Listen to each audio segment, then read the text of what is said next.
United States Congressman Guy Reschenthaler representing our 14th Congressional District. Congressman, good morning. Larry, Kevin, good morning. Always good to be on it. And as always, please just call me Guy.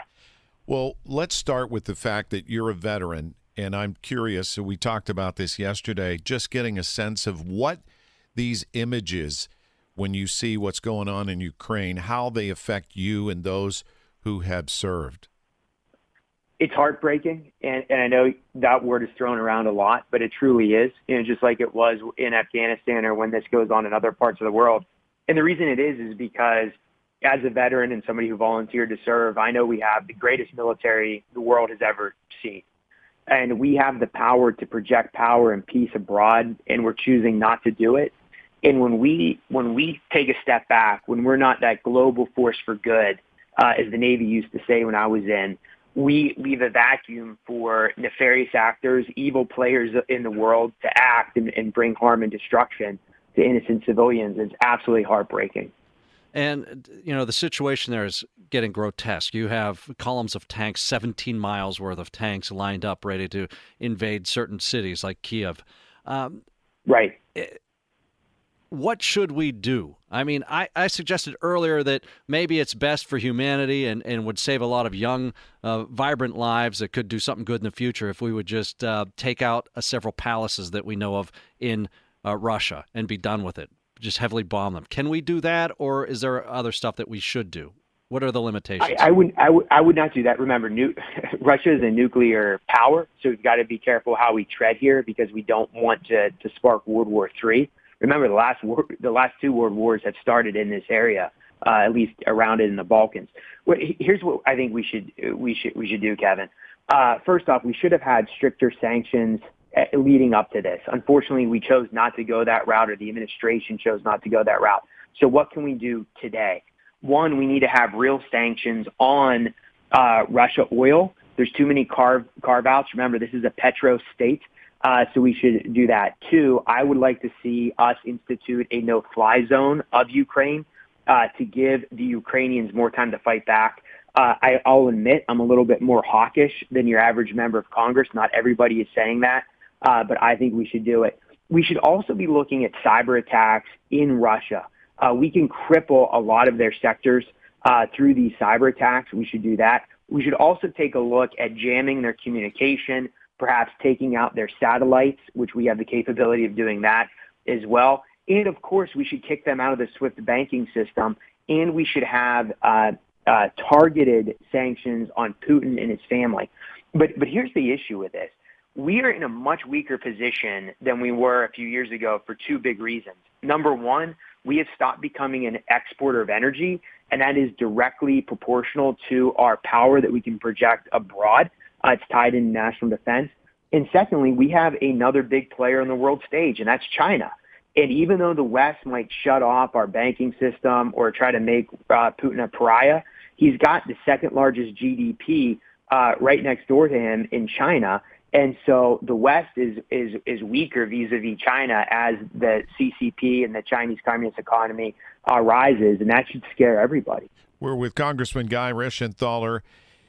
Speaking of China, have you heard, because we heard reports that their president called Putin and kind of wasn't real happy with what was transpiring because it's starting to affect them financially? I don't buy that at all. I think that's a bunch of cover for China to save face and to placate the West.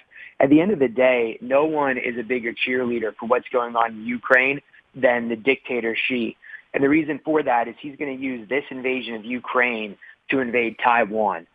Just as the Russians try to make believe that Ukraine is a renegade province of the Russian Federation, which it is not, it's a free and independent nation, China is under this delusion that Taiwan is some breakaway province. It is not. Taiwan is a free and independent democratic state.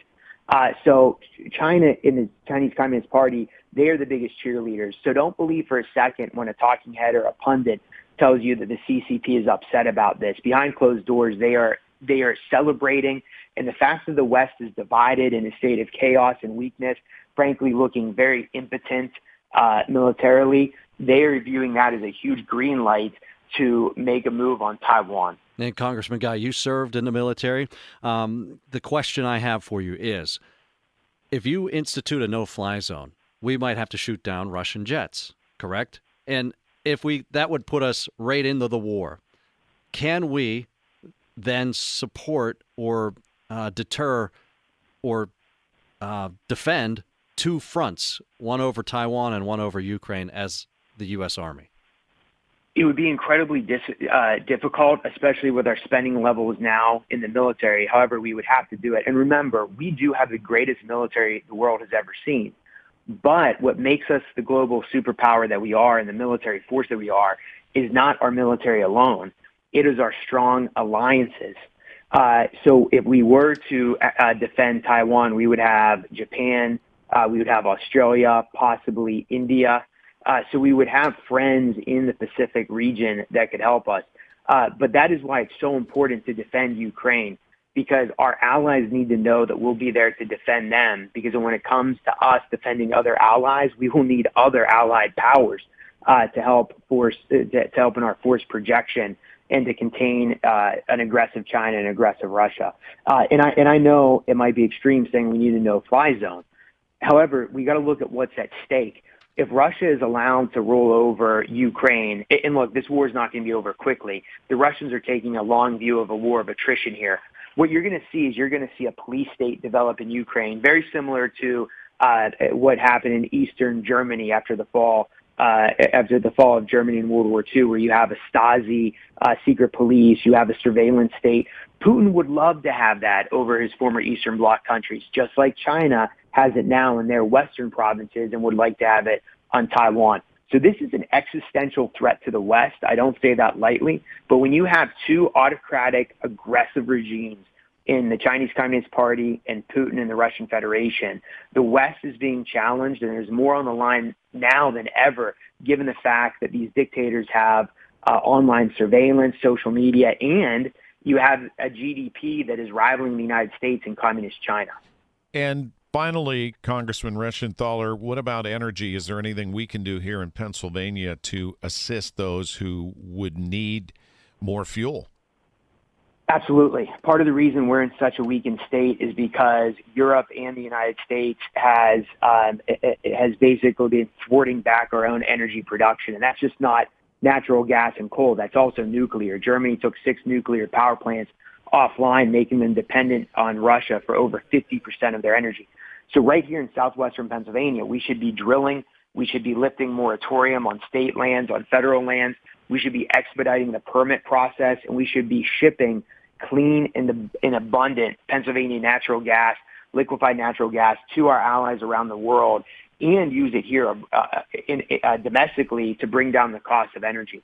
Until we're a net exporter of energy again, we're going to be in a weakened position relative to Russia in particular, but Iran and the other oil-producing states. And it's a shame because here just in Pennsylvania, some experts think we have more energy reserves just in our state than any other nation, with the exception of Saudi Arabia. So in a way, you need to look at Pennsylvania as a state among nations in terms of energy production. And the only thing, Kevin and Larry, that's holding us back from exporting and taking advantage of that is government regulation, the moratorium, and the war on oil and gas. Well, we'll see if that happens because of what's transpiring in Ukraine. Meanwhile, stay safe. I know you're attending the State of the Union. We appreciate your time this morning. Thanks, gentlemen. Take care.